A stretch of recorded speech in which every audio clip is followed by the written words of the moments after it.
keetti dhufee seenu lukaa teetti jala bahu akkasi jala dabamdeetu maaliif akka garaa jabaata maaliif akka dinkata suman jala dabe akka nutti na barbaada maaliif na dhiisita natti as deeme bani lukaa teetti jiddu seenu barbaada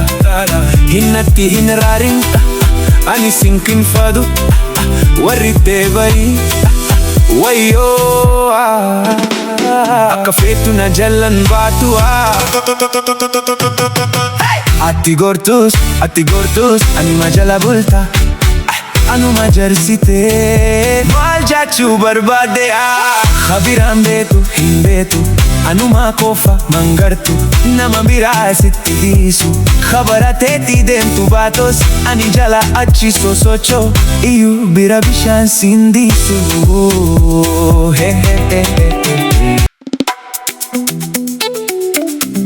Yalla DJ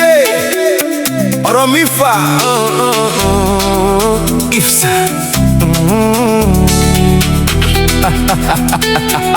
Ifsa Maaloo qate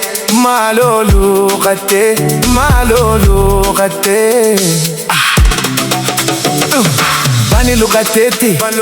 jidduu seenu barbaadeetti anis toofin kusattiin lukaa jalqabeetti in sodaatini yeroo hunda difatini anis malees habara laallini anis malees hin dubbatini ati maaliif na amante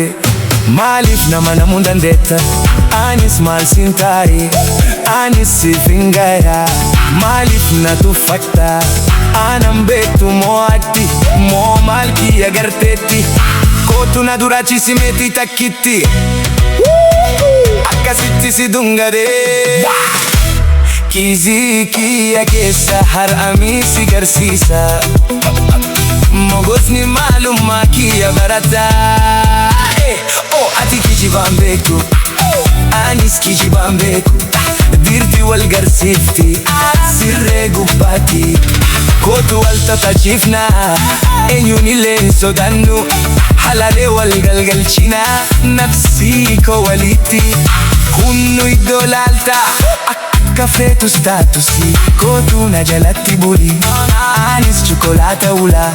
humaa hin sodaatu ana hin shakkiini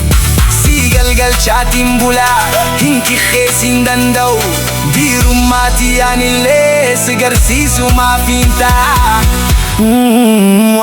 nama hundaa keessa si dhungaadhe